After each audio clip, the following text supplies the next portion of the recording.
I want to pose a question for our audience, and then we're going to go back to you talking about your book, because this is a question that I get a lot, and this is a topic that people talk about a lot who are whole food plant-based. So for all of you that are watching or listening, type in true or false. Type in your answer to this question, and then after you guess the answer, we're going to ask Howie what he thinks. So here's the question. You can convince a friend or loved one to go whole food plant-based. It just takes time and perseverance. True or false?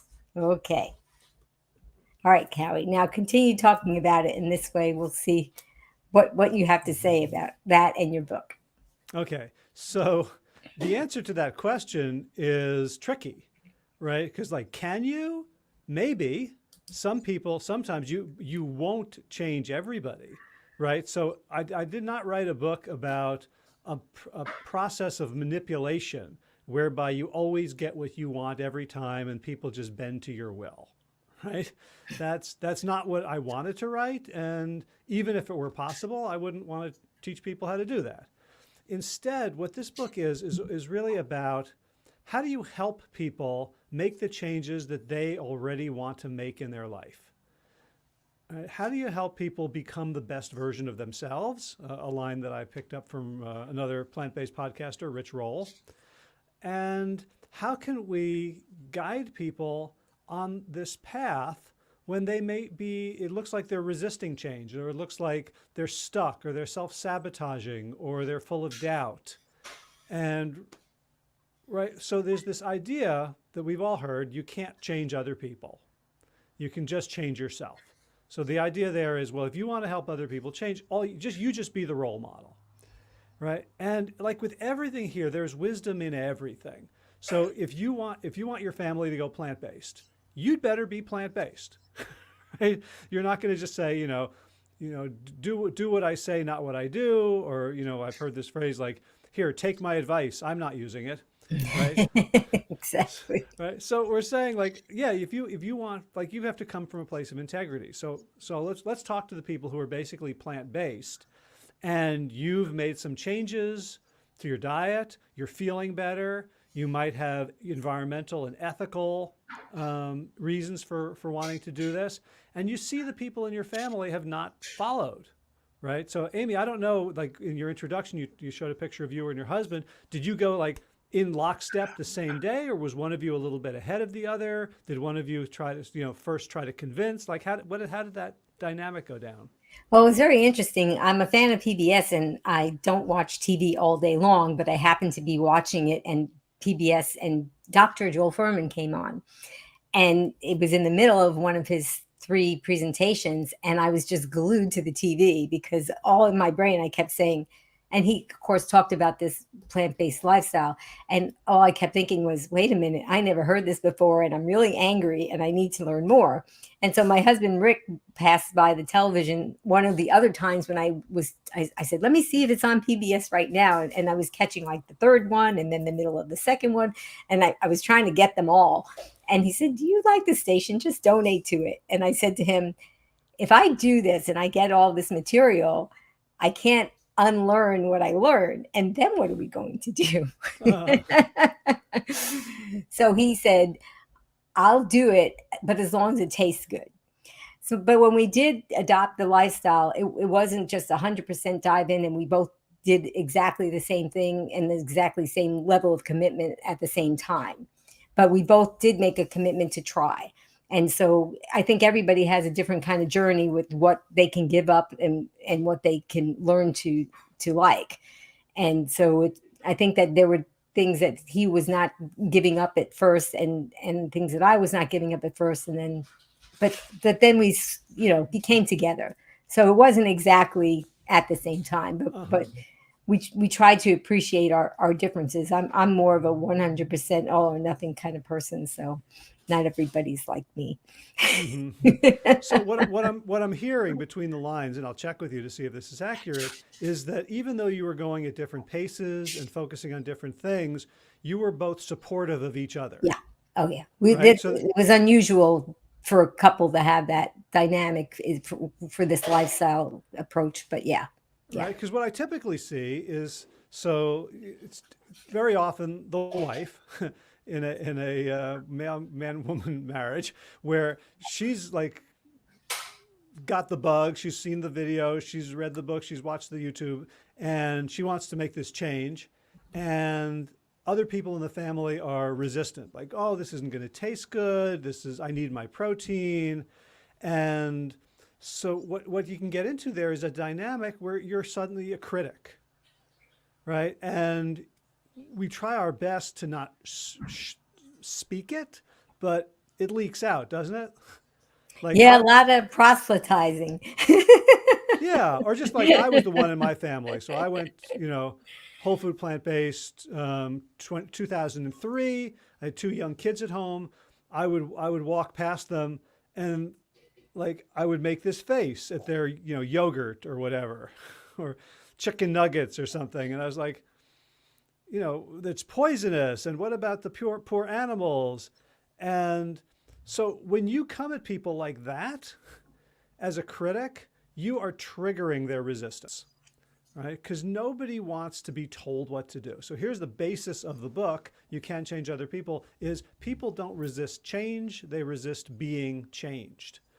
And so if you approach somebody as a critic, your spouse, and you're like, why are you still eating that? Your doctor told you, you have high blood pressure, you're doing all these things. We talked about this. I gave you the China study to read. It's still on your side of the bed. I noticed that the bookmark is still in the introduction, right? And we can like, how is the person going to respond to that? How are they going to take that? Are they going to say, oh gosh, Amy, you're so right. Thank you for telling me what to do. I forgot, but now I'm going to do it, right? Precisely 0% of the time. That's right. Instead, even if they want to, even if they're drawn to it, you've put them in a position where you've kind of forced them to either be oppositional or to lose their autonomy. That's a big thing right there. That people don't think about, losing the autonomy. You're right. Yeah. If we want someone to make a change, they have to own it. They have to have ownership over the direction, over the change. And that's not to say that we can't help, that we can't support, that we can't be on the periphery or provide, accountability or whatever they want. But the point is, they're the customer. We have to give them what they want, and they have to ask for it. If someone just showed up to your house and they gave you some item from the store and you didn't order it, and you say, here, take this. Like, what am I? Okay, like, even if you want it, you'd be like, oh, what am I going to do with this? But if you ordered it and it comes, you're like, great, give it to me. Yeah, yeah. So we want to start out, and that's the subtitle of the book is the 4 steps to help your colleagues, employees, even family up their game. The first step is to shift from a critic to an ally. Right. So you have to drop this energy that you know better than they do. Then that's really challenging for vegans, isn't it? Oh yeah. And even if you don't have that attitude, they're still going to interpret it that way anyway. It's really hard. Yeah, they will, unless you do proactive things to kind of undermine that dynamic. Right? Because, the minute you start eating better than somebody else, there are conversations going on in their head. Like, who are they to do this? Oh my God, they've lost their, what, so if I eat a piece of fruit and someone else is sitting next to me eating a piece of chocolate cake, they can feel attacked. Exactly. That's what I'm saying. You don't even say anything, and right away they're already on the defense. Yeah, you're right. Right. So we have to understand. So first of all, the way to become an ally is, first of all, to get in touch with our own positive intent. Because if you've been sort of criticizing or nagging for a while, you can kind of feel bad about it. Like, I don't like this dynamic, but I can't stop myself every time he goes to McDonald's. Right? I don't like who I am, but I can't not, because it's the right thing to do, and the animals and all this. So first thing, like, let's be gentle with ourselves. Get in touch with your own positive intent. Like, what do I want? My husband is 100 pounds overweight and has high blood pressure. I'm afraid of losing him. Mm. I want him to be well. I want him around. I want him to be happy. I want him to be vibrant. I want us to be climbing mountains on our 50th anniversary, Right. right? Isn't that a beautiful, valid human need? And a generous one, right? Like, I want this person to be well. And so all of our criticism and frustration and anger actually comes from the desire to have them be around. It comes from love. If we didn't love them, if we didn't care about them, their behavior wouldn't bother us. Right? Exactly. Go, Yep. go eat whatever crap you want. I don't care. I don't really love you. In fact, if you drop dead of a heart attack, maybe I get remarried to somebody hotter. You know, like that's who I'd have to be to not care. Yeah. Yeah. And so, but once I get in touch with that, like, oh, this is based on love and caring and positivity, then I can extend some of that same compassion to the other person. It's like, what's the positive intent behind their behavior? Why, so why do people eat crappy food, right? Are they trying to hurt themselves? Are they, just being stupid? Or does eating highly processed foods or very rich animal foods, very sugary foods, very salty, fatty foods, does that serve a purpose for them in the moment? Is that doing something that they want?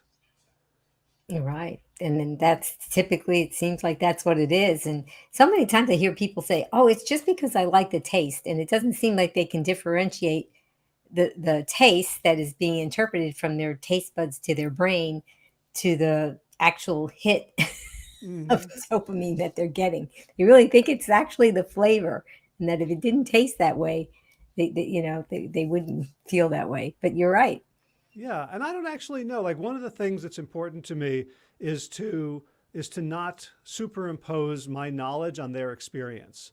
Because if I tell someone that you think it's the taste, but it's actually the dopamine receptors, that may be technically true, but I have undermined their experience, and Hmm. that's a threat. Yeah. So even if it's just even like I love the taste, like eating things that taste good, isn't that a nice thing for human beings to do? Hmm. Yeah. I mean, that's what you're all about. If you were fine eating stuff that you didn't like, you would not do cooking demos, Correct. And right? that's what we're always trying to look for, ways to make it taste better. Yeah. Yeah. So people like to eat food that they're comfortable with. That we tend to eat foods that we are familiar with, that we've eaten since childhood. They can have memories of, Yeah. grandma made this. We eat foods that are comforting to us. We eat foods that remind us of our identity, of who we are. We eat foods for the dopamine. If we're, stressed or upset, then food is a very good pacifier in the short term to make us feel a little bit better. And like feeling good, feeling better, not being anxious, not being stressed, not being scared, not being frustrated, not being bored. These are all positives. These are like the person who is eating in that way that we are judging so hard is doing it because they want to feel good. Yeah. And so once we understand that, we can then empathize with them. And that's really the first thing we want to do in conversation is empathize. And so like, if the person's overweight and has high blood pressure and maybe has trouble walking up the stairs and they get tired, and if they ever complain to you, a complaint is a beautiful silver platter opportunity to then, because a complaint means they don't like it, but they're not taking action on it. Okay. Right? So to empathize with the complaint, boy, that seems so hard. I'm so sorry that that's your experience right now, right? Instead of like, oh, well, just go plant-based and it'll go away, right? Can you feel the difference? Like if we're just sort of waiting for them to complain so we can pounce Hmm. versus really taking them in and empathizing with what they are going through. So Okay. Yeah. that's really the first step. Yeah. And I think that a lot of us get those silver platter opportunities and we completely blow it. I blew it for years because I did two different things wrong. So this book is really about, it's a personal and professional. It's a mode of communication that you could, use anywhere. But what I would do if somebody complained, like a family member, like, oh, I'm gaining weight, I'm not, I would jump in. Like I would like, you can picture like Lancelot, you know, riding on the horse. Here's the book you got to read, right? And in professional circumstances, when somebody complained, I would get really frustrated because complaining is like, oh, they're not doing anything. They have no agency. And I would kind Mm. of resent that and look down upon them for complaining, right? As opposed to seeing a complaint is an opportunity to engage in a conversation that if we do it right, they may want our help and they may want to change. Okay, so now you've got this silver platter, and now you have to be very careful about what your next step is and what you're thinking about saying. Because, of course, the other thing is just to bite your tongue and not say anything, right? I think a lot of us have gone through that too. Right, right. And how well does that work? No, it just frustrates us more because we know that we can help that person, and we've said it too many times. We don't want to see the whites of their eyes anymore, so we just bite our tongue because we just toggle between, either biting our tongue or telling them what they're doing wrong. Right. So we have this myth that we either have to choose the change or the relationship. Mm. And the truth is, the method that we teach in this book actually privileges both. That the only way to get the change is through the relationship. Okay. All right. So the formula, we have what we call the permission formula, which is the part of the first step to shift from critic to ally. How do you know you've done it correctly? Because you've used the permission formula and they've given you permission to have the conversation. So it goes like this: empathy, express confidence, ask for permission. So it might be like, boy, I can see how much your back hurts these days and you're complaining about your knees, and I know you're scared about your next checkup. That must be so frustrating. I'm so sorry that you're going through that. And I've known you for a long time, and I've known you to be someone who can like really overcome stuff. Like it's been so many times that I've seen where you've put your mind to something and really mastered it. So that's confidence, the second part. And the third part is, would you like to think this through together? Right? So that's what you're asking permission for, not can I teach you everything I know, not can I tell you what to do, not, but can we think this through together? You see how gentle that is and how Yeah. easy it is to say yes to. Right, because it's not a one-sided thing. It's cooperation. Right. You're not putting yourself above them. Mm. Right. You're not saying, I read the books, I know the answer, you're a lost lamb in the wilderness and then you need me. Right. And so here's the question: what do you do if the person says no? If they say no, I really don't want to think this through with you. Like what's your next move? Yeah, that's a good thing, because especially if you've hounded them several times before about the lifestyle, they're probably already getting their defenses up, thinking, okay, here, it's been 5 minutes, so it's probably long overdue. Right. Exactly. So the move here is to be totally okay with it. Yeah. It's to say, okay, cool, that's great. If you ever change your mind, I'm here. Yeah. Because by doing that, that was a test. Mm. I mean, sometimes they really don't want to talk about it. And Yeah. if they don't want to talk about it, you're never going to get through. Mm-hmm. But most of the time, they are, again, defending their autonomy. And by saying no, they're testing you. And they want to see, do you really mean this new approach? Or is this just something you read in a book and you're trying, but you're the same old person? Yeah. So this has happened both to me and to my co-authors, that we've done this and people have said no. And then later on, even in that day, they come back and they say, I kind of would like to talk about it. Because now they trust you a little bit more, right? And if you have been nagging for years and you have this dynamic of conflict and difficulty, start by acknowledging that and say, the way I've been trying to talk to you about this and change you, it doesn't feel good. And I've been kind of rude and disrespectful, honestly, and I really want to do better. And I want to do this, and I want to have conversations with you in a totally different way. Are you open to that? All right? Because what you're really doing is the other person, if they're going to change, they have to admit that there's something they're doing that's not right.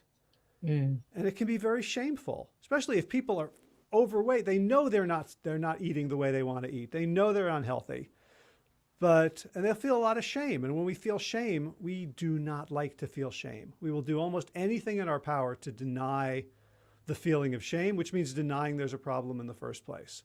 So when I come out and apologize and make myself vulnerable in advance, then I create a space where the other person can feel safer. Right. And like you said, now you're equal again. They're feeling vulnerable and you're showing vulnerability as well. So now you're trying to get that equal Precisely. footing. Yeah. Precisely. So that's step one. So at some point, if they say, yes, I'd love to think this through with you, then what do we do next? Yeah, that's another good step to think about. Well, because now you finally got your silver platter and you finally got the answer. So now what? You don't want to Yeah, blow it. right. So let's think about what our natural default would be. For me, it's now I'm going to throw the book in their face Or the movie. or the movie. Forks over knives. Here you go. Right. And of course that doesn't help. Right? Because for a couple of reasons. One is we're just trying to solve their problem. Like the problem is I have high blood pressure, let's fix the problem. But problems aren't that interesting because if you just solve the problem, if someone's focused on their problem, they are thinking in terms of getting rid of a negative. And so think about so when you, Amy, and your husband decided to go whole food plant-based, it sounds like it was a lot about getting rid of negatives. Like, I don't like the way we look. I don't like our health. We're going to stop doing things so that we can get rid of this problem. But think Yeah. about where you are now. Like, Hmm. you don't have that mindset at all anymore. Now it's Yeah. a totally positive lifestyle experience. Yeah, it is. And then once you get to that point, it starts to make you want to change other areas of your life and improve them as well. So it's kind of a cool snowball. Yeah. So for you and for almost everybody I know who goes whole food plant-based, it turns out the reason you went whole food plant-based, I'm overweight, I'm tired all the time, I have type 2 diabetes, that ends up being an opportunity to change everything, Yeah. right? People go whole food plant-based, then they start becoming compassionate and they become positive and they have more energy and they can see more opportunities in the world and they can see beauty and love and places for activism and all this great stuff. And so the thing we want to do the minute the person says, okay, yeah, I'll think it through with you, is we want to shift them from thinking about the problem to thinking about what they want. So the second step is called identify an energizing outcome. And we say, so what would you like? What would be great for you? What would you want to happen? How would you like to be in 6 months or a year? Right? Some version of that question that makes sense, to ask them to think about the outcome that they want to get in the future. Wow. And I'm sure a lot of people have dreamed about those outcomes. So I don't think it's going to take them very much effort to reply to that, because they probably have a lot of things they've been wishing for and hoping for and thinking that it wasn't possible. Yeah. Yep. Sometimes we get that. We get people who say, I know exactly what I want. I want to weigh this much. I want to climb a mountain. I want to dance at the grandkid's wedding. But very often what people will say, especially if they've just been complaining and we've been empathizing, Yeah. is they'll say, I want to get off my diabetes meds, which is not really positive. That's, again, getting rid. I want to avoid this. I don't want to die of cancer. I Yeah. don't want to die of heart disease, right? So we want to listen for the don't wants, and then there's a simple question, because we want their outcome to be positive. We want them to be, we said, an energizing outcome. Like, me not taking medicine isn't really energizing. Me climbing a mountain, me learning ballroom dancing in my 80s, like, I could get behind that. Yeah. I mean, not ballroom dancing. I would never do that, but Don't say never, Howie. playing ultimate frisbee in the Olympics in my 80s, Okay. let's say. Um, right. So if they're coming up with only negatives, we want to say, so, and what would you want instead? If you're not on your meds, what would your life be like instead if you weren't struggling with type 2 diabetes? And then we get them to sort of think about something that is motivating to them, something that means something to them. Right. Right. And so that's step 2, to get them to explore, and we want the outcome to be positive, clear, and meaningful, right? So you can tell when someone's like, oh yeah, I want that, right? Like, I want to lose 50 pounds. How excited do I look about that? No, I really want to lose 50 pounds. I really don't like the way I feel. I want to lose 50 pounds. Am I excited? Well, so what would your life be like if you lost 50 pounds? Well, I wouldn't be wearing these tents anymore. Okay, what would you be wearing instead? Oh, I could, wear size 6, that blouse that I haven't worn in 30 years that I loved so much. I could, and if you wore those clothes, how else would your life be different? I would go out. I would go walking on the beach. I would go salsa dancing again. Right. And So these sentences are either I won't, or I can't, or I won't anymore, or I can, or I could, and I would, and so there's a difference. Yeah. Yeah. So when people get excited, this is meaningful to me. Then you can move on to the third step, which is to go back to the problem and find what's the opportunity in this problem, right? Because if someone is, let's say the problem is I'm 50 pounds overweight and I have type 2 diabetes. Suppose, let's do a thought experiment that may not be that far off. Suppose you could give me a pill that would cure my overweight and my diabetes, and that's all I had to do. Would I achieve my energizing outcome? I think a lot of people are dreaming about doing that. Yeah. Yeah. But see, what people really want is not an outcome, but values. Yeah. People want to live in a certain way. People want to be in control. Like, the biggest problem people have around food is not what it does to them, but how it makes them feel about themselves. Yeah. I'm such a slob. I'm such a pig. I have no self-discipline. What's wrong with me?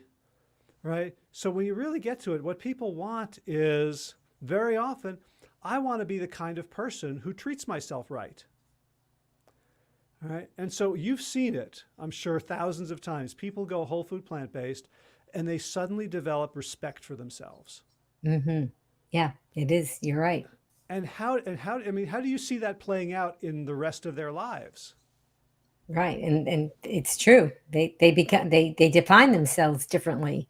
And that's one of the ways that they can avoid being tempted by things, because they define themselves. I'm a healthy person. Healthy people don't eat that way. Yeah. So they change their whole definition. Yeah. Yeah. Can I ask what you were doing professionally before this? Oh, I've worn many hats. One of the things that I did professionally was I was a realtor. So that was probably one of the last things that I did before I adopted this lifestyle. Yeah.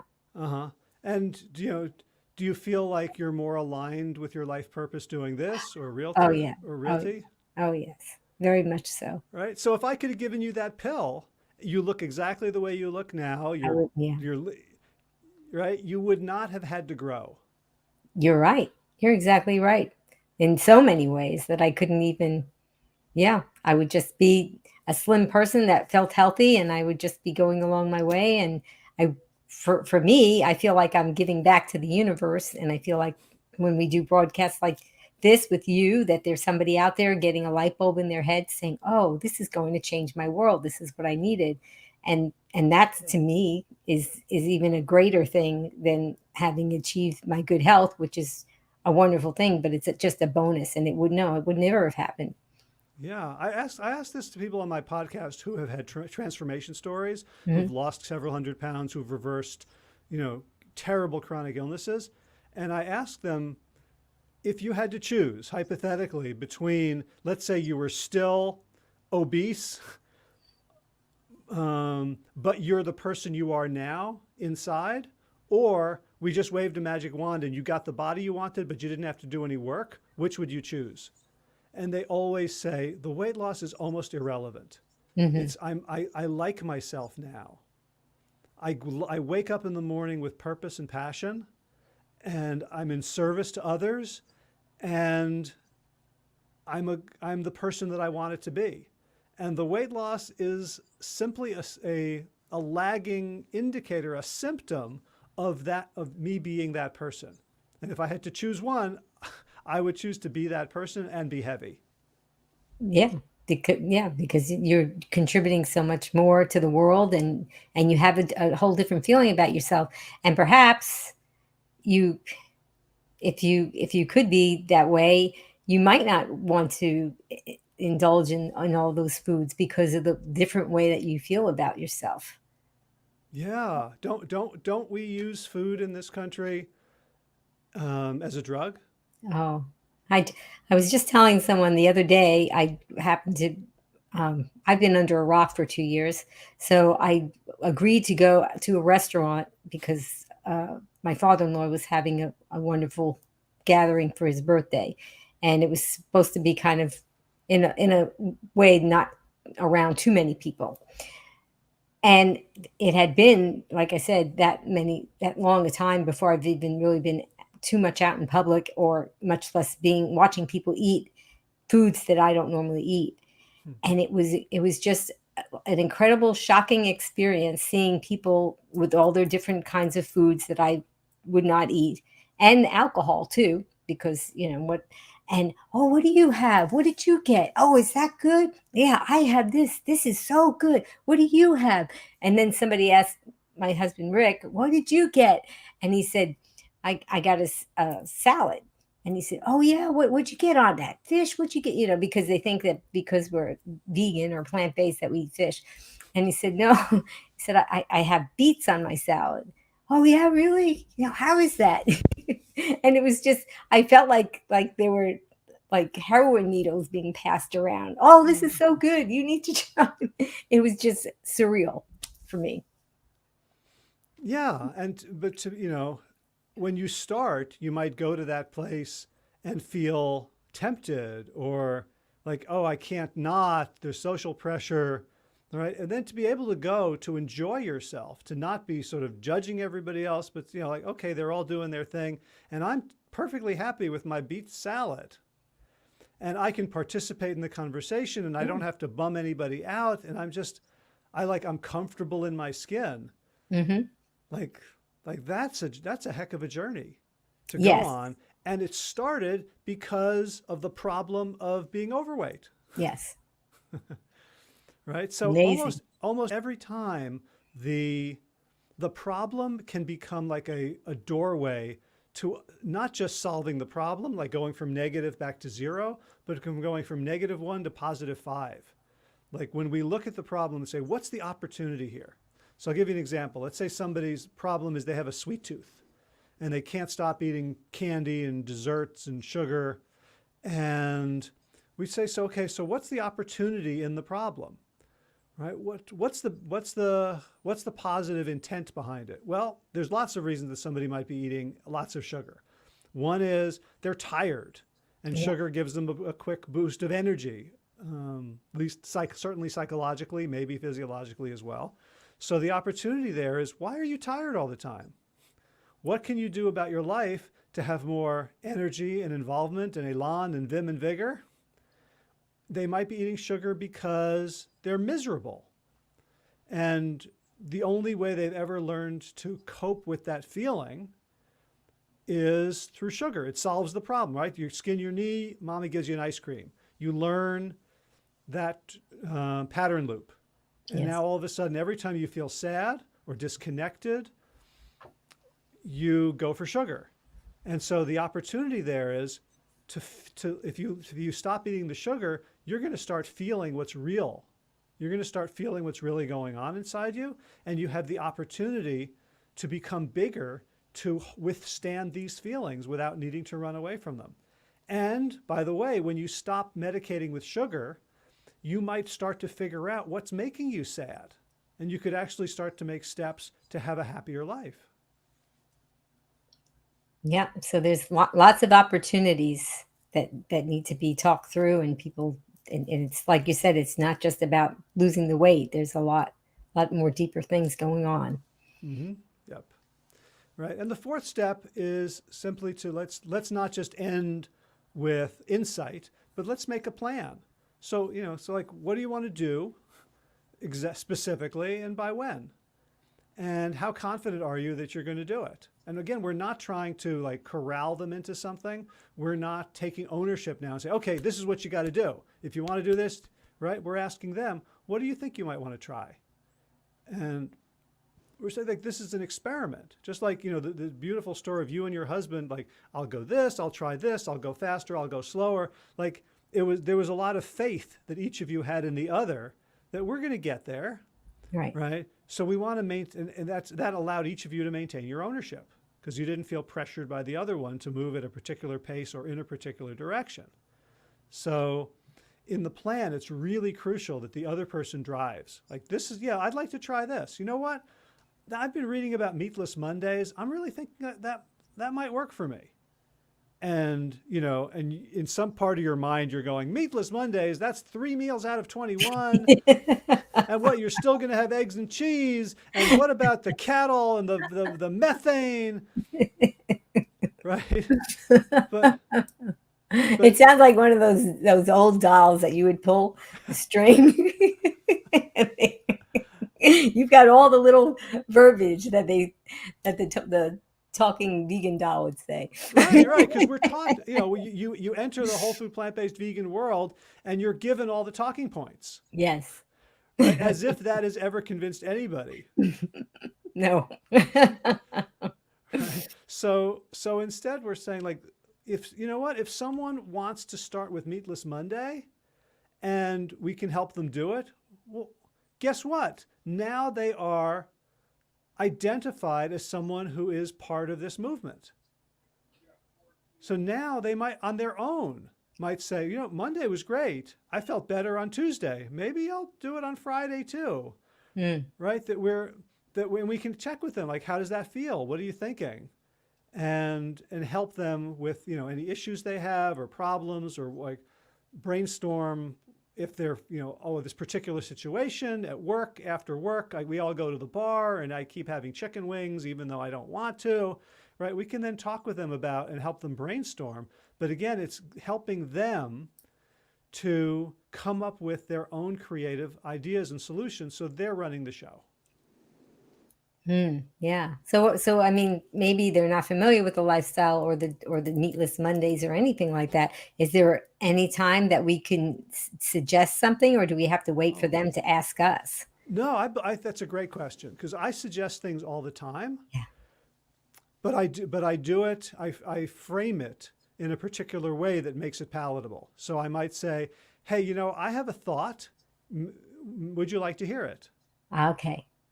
So you're always asking permission. There you go. You're asking permission again. Okay. Right. And then when I say the thought, I'll say, how does that sound to you? Okay. And because it doesn't matter, I don't have to be right. Right? If I hear something, I say, oh, I know what they should do. And I say, here's what you should do. Right? Now we've got resistance again. Yeah. But if I say, hey, I have a thought, can I share it? Do you mind would you like to hear it? And they say, sure. And I say it. And they're like totally recoiling. Like, no. Then I get delighted. I don't go, oh, you didn't like my idea. I'm hurt. You say, cool, tell me, what about that wouldn't work? And now you get more information and you can do more brainstorming. And they're gonna talk themselves into an appropriate course of action. That was a good response, because some people would say, how come you didn't like that idea? And it would turn it into a negative. That was a good response. Yeah, if somebody says no, that's great, because they're still expressing their ownership. Yeah. Right? That's how I know they're still in charge, and we're still, we still have fuel in the tank.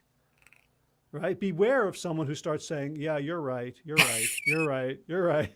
I used to love I used to love hearing that. Now I hate it. Right. Then you're like, oh, okay, this is good. This is not going in the direction. So, so no can be a good thing. Oh, yes. Yeah. And we're not demanding that they choose the right plan either. First of all, we have no idea what the right thing is because it's all in the future. But second, I would rather them come up with a crappy plan that they're willing to follow than the perfect plan that I impose upon them. And the important thing is that they're willing to try it and they're willing to learn from it, right? Because your journey, I'm sure, was full of missteps, of trial and error. And that's true for all of us. So if we view error as, well, that's the end. Like, oh, I did the Esselstyn diet for 2 weeks and it didn't work, just like the Zone and the Atkins and South Beach and Pritikin and Weight Watchers, right? Then they got a story in their head that me not succeeding in this moment means that I failed again. Yeah. As opposed to, oh, so what was missing there? What can I try differently? Right? I mean, do you play a musical instrument? Not very well, so I have to say no because no. But you took lessons? No, my neighborhood friend did, and he hated it, and I wished I could be him. What was the instrument? He learned to play piano, and before we were very young, before we could play together, his mother made him practice. And it was the theme of the March of the Wooden Soldiers. And he played it so fast 3 times because that was what he had to do to practice. and he was just so, and here I was like, gee, I wish I had piano. But anyway, so that's my familiarity with the lessons. Gotcha. Well, so the metaphor, it might have fallen flat, but the metaphor is if you were going to play the piano and you've never taken a lesson before and you're taught to, maybe to play a scale or to play the first 3 notes and you make a mistake, you hit a wrong note. Does that mean you should give up? Absolutely not. Right? It means that you need to practice more. Yeah. Or figure out what your technique may not be correct.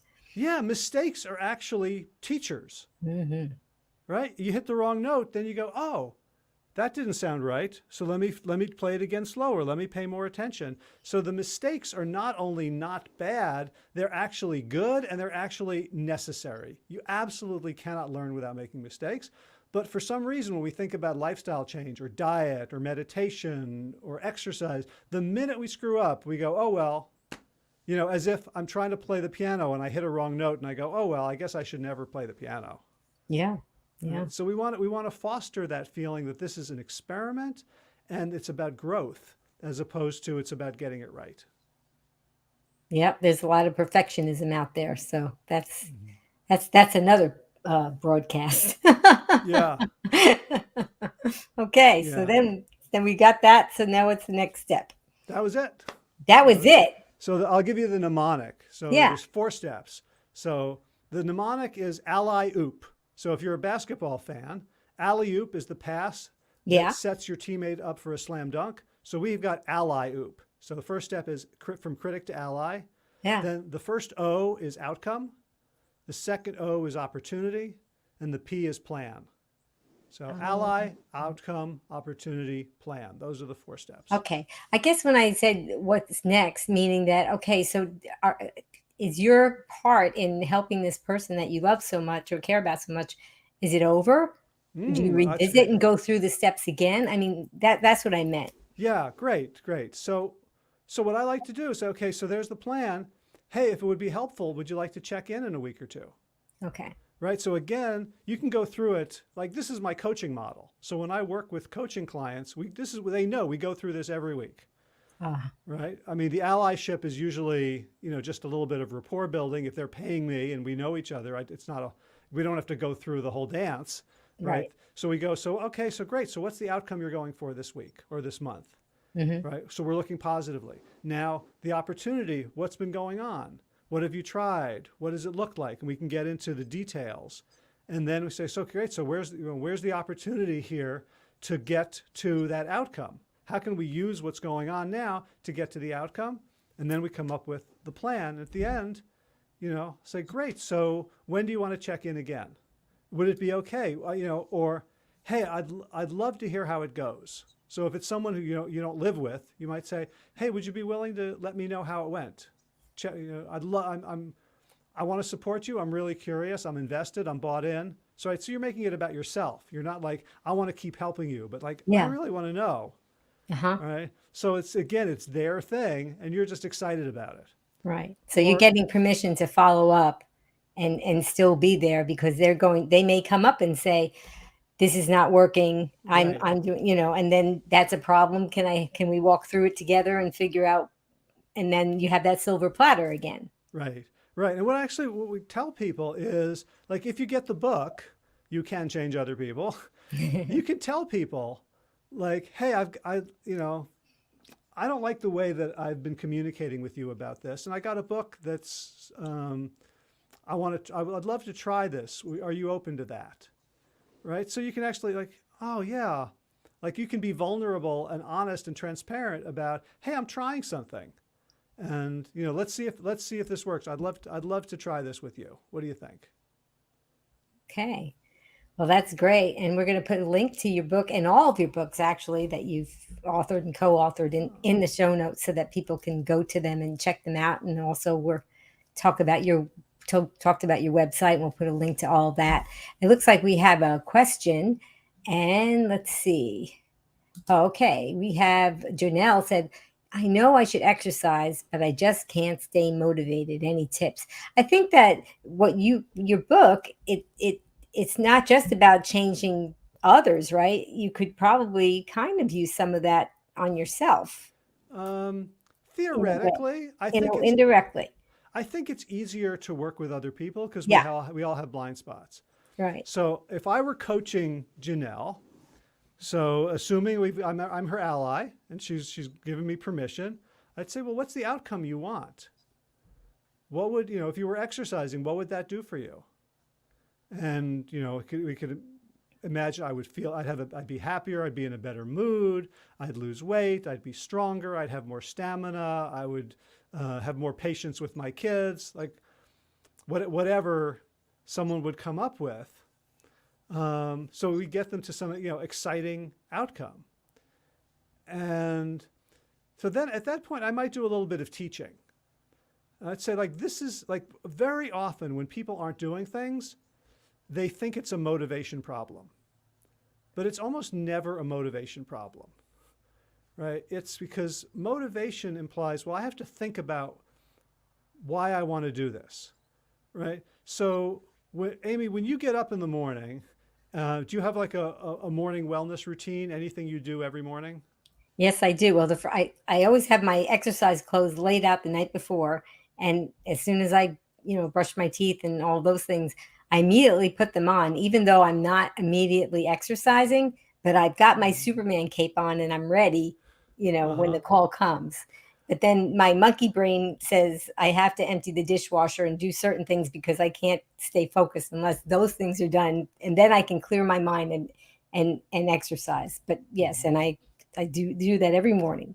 All right. So there is a way in which you're not trying to motivate yourself in the morning. You're doing the opposite. You get up and you put on your exercise clothes. That's not a decision, right? There are days where you're like, oh, I'm kind of tired. I don't feel like exercising, right? Yeah. So motivation would be, but I want to. I've got to. Right now, you're in an argument. What you want to do is shut the mind off. Is not think about it. You make it automatic. I get up. I put on my exercise clothes. Right? So I'm not motivated, but I put on my exercise clothes. Right? Yeah. I'm not motivated and I'm walking to the gym, or I'm going downstairs to my stationary bike or my Peloton. I'm not motivated, but I'm doing the thing. Yes. So, right, like for Janelle to even raise the question, right, to say, hey, I'm willing to go onto this this live stream and ask this question. You know what? That means you're motivated. That means you want it. But the issue is, like, it's not a motivation question. It's a follow-through question. So what I would say is there's a moment in your day, Janelle, where you're either going to exercise or not exercise, right? And and maybe it's set up completely so that you're likely not to exercise, right? So your gym clothes are in the back of the closet underneath all the bedding, and you don't actually have comfortable shoes, and you don't go to the gym anymore. Like if you were to exercise, it would be a gargantuan thing. Mm-hmm. So let's make it as easy as possible. Lay out the clothes, have a plan, make it, if you want to start, like all of us have this idea, like, well, only I have to do an hour. If it's not an hour, but why bother, right? Start with 3 minutes, right? Get the clothes on, do something for 3 minutes, and think about when is the moment where you're either going to do it or not do it, the choice point.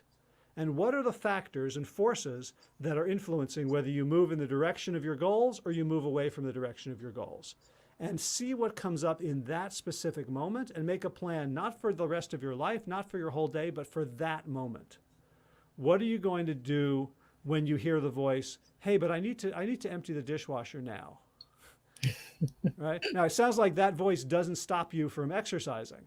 No, but if I'm exercising, I'm not totally in the zone because I'm thinking of all the other things that come after the dishwasher, but that at least, that's Right. just something for me. I don't know why. Yes, you found out what works for you. Yeah. Right? Somebody else might say, no, if I start emptying the dishwasher, then I'm going to do the sink, then Yeah. I'm going to do the sweeping, and then Yeah. and then it's going to be too late. Yeah. Right? So each of us has to figure out Yes. how do we want to behave? Mm-hmm. Right? And then specifically, like we think about like exercising is this, like I have to do it for an hour. No, if you do it for 10 seconds, you're probably going to keep doing it. Mm-hmm. Like it's not continuing that's hard, it's starting. Yeah. So how can you lower the barriers and be real clear in that moment, in that particular moment where you're either going to turn left and go for a walk, or you're going to turn right and start having your breakfast and coffee in a Danish, Mm-hmm. right? There's only one moment. And it's like, when you apply all your energy to that one moment, it's like an elephant in high heels, right? There's a lot of pressure on a very small area. Yeah. And then you can get that done. Well, that's very good. And I know that with what's going to be coming up, the 10-pound weight gain for a lot of people is coming up at this time of the year. So let's just get ahead of the game, guys, and don't worry about so much about the motivation. Just even like Howie said, if you just do a few minutes, you'll be surprised. So that's very good. I think we have time for another question. So Brigitta, the holidays. So how can I deal with relatives who say, I made this for you? Everything in moderation. So I guess that's some way that you want to try to change somebody, but you don't have too much time. So what can you do? Well, luckily you don't have to change them. Right. Yes. Till Right? next time. Right. You won't see them for a while. I mean, if the question was, what do I do about my relatives who force my jaws open and pump, candied yams in like I'm a duck for foie gras, then I would say, okay, you need to change them.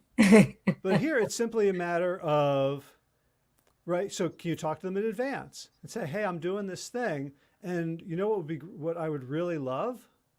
I would love for us to be able to get together and have fun without talking about food and what I'm eating and what I'm not eating. Right? So you're not saying, hey, stop this thing, but you're coming to a positive, what's my positive outcome? I want us to just really bond on important things rather than what food am I eating or not eating. Because I have a funny stomach and I have this quirky thing and I have this doctor who's got me on this thing and it seems to be helping. So I'd have a much better time if you just didn't talk about it. Now, maybe they will, maybe they won't. But if they say, hey, I just made this for you, the question is, what do you want to say? Like one answer is, oh, thank you, let me have some, right? Mm-hmm. That's an answer. Yeah. Another is, oh, thank you, and you don't have any. And you just leave it on your plate, or get it to the dog, or you put it in the potted palm. Right? That's a strategy we haven't explored. Right? Like the question is, what do you want?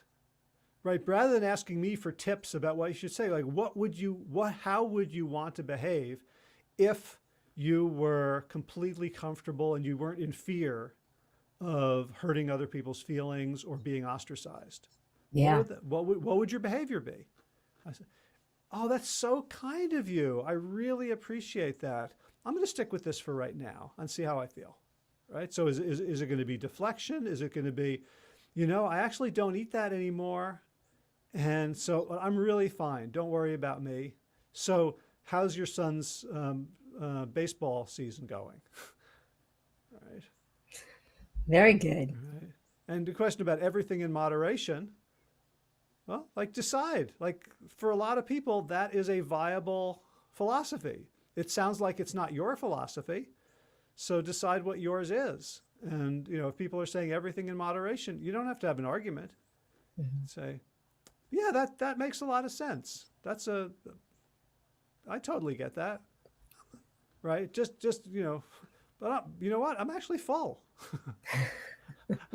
I think I've just had everything in moderation. I'm full. If I have more, I will be out of moderation. Thank you for reminding me. Well, now you've armed people with some great responses in how to deal with things, and that's wonderful. And it seems like having your book, it's kind of like a map, a roadmap. And because all the steps that you brought us through, and of course, you're going to go into more detail in the book. Is that right? Yeah, we wrote the book as a very practical guide. So about 60% of the book is actually dialogues where we show here's what you do, here's what you don't do. We discuss it and describe it, but it really is as if we were teaching a workshop so that people have the book, are empowered to actually have language to use. And it's almost like a checkers or chess game where they make this move and then you make that move. And again, here the difference is you're not trying to defeat them, but you're trying to enhance their life. Right. So you gave us some steps now, but there'll be more detail in the book because there's so many different kinds of people and situations that we encounter. And this did apply, of course, to us trying to help others that we love to adopt this plant-based lifestyle. But we run across other times in our lives when we have people that we need to see if we can help them change or change ourselves in our relationship with having to help them make them change. So this is really applicable to a lot of different things. Yeah, and so I came at it from a perspective of a health and lifestyle coach. My co-author came at it from a perspective of an executive coach, and so we came up with a process that applies. It's about human communication as opposed to particular, situations or narratives. Right. So basically, though, you can change. You won't. You can't. Your title isn't "You Will Change," but you can, and you just have to have somebody that's willing to, with the first question that you ask, that they're willing to actually have the conversation with you. If they're not, then maybe another time or maybe not. But there are still a lot of opportunities for people that are willing to have those conversations. Yeah, and I would say start with people who already want to change. Like you can use this for people who don't want to change. It's harder. Mm. Right? If you're the boss and you have an employee who's got a problematic set of behaviors and maybe they don't see that they need to change, you can still use this process. It's actually quite effective. But it's easier to start with someone who says, "Boy, I'd really like to eat whole food plant-based, but I'm just not succeeding." Mm-hmm. All right? And so they already have energy and momentum, and your goal is to guide them without creating resistance, without forcing them to defend their autonomy by becoming oppositional. Well, that's wonderful. I just really, again, it's been such an honor to actually have a conversation with you. Like we spoke about the people that you admire and want to have a conversation with. And this was one of my objectives today was to meet you because you really helped guide me through my plant-based journey when there really wasn't very much out there for me. And I want you to know that you helped me and you still continue to help me because I still enjoy listening to your podcast and reading your books and all the things that you have out there. So I want to really thank you very much. I want to thank you for coming on the broadcast. I know that you're you're touring mostly virtually, and you're very, very busy. And it was so kind and generous of you to come by and chat with us and my viewers and listeners. Well, it's been a pleasure, and thank you for those words. They mean a lot to me. So I wanted to thank also. Oh, well, you know what? I wanted to see, because I think every time I listen to Howie that there's always some kind of pearl of wisdom. So why don't you guys, if you want to type in the comments, what was something that a takeaway for you from this conversation? Because I would like to see what you're going to remember. And please stay tuned for a special announcement. I wanted to thank someone who's been in the background, and that's our engineer, Rebecca. And she's been doing all the clicking around so that I could enjoy my time with Howie and speaking with all of you. So I wanted to ask Just Has Voice, can you please tell us who is coming up next? At age 72, Esther went from size 26 to size 6. Esther lost 155 pounds, and her husband Ben lost 80 pounds. Learn how it's never too late to begin a journey toward health. Join us on Monday, November 22nd, 3 p.m. Eastern, noon Pacific, on Be Green with Amy, live. Well, most of all, I want to thank all of you that are watching and listening and liking and subscribing, because you're the reason that I got to talk to Howie today, because he knew that you would be here. And please help us spread the word of this lifestyle and the work that Howie's doing. Check out his book, and you can see the links in the comments below. And thanks again, Howie. If all of you could want to type in my tagline, which I'm going to be doing with Howie, the Be Strong, Be Well, Be Green. Are you ready, Howie? All right, I'm going to do it in the Kermit the Frog voice. Oh, wonderful. Okay, guys, here we go. Until I see you again, remember, be strong. Be strong. Be well. Be well.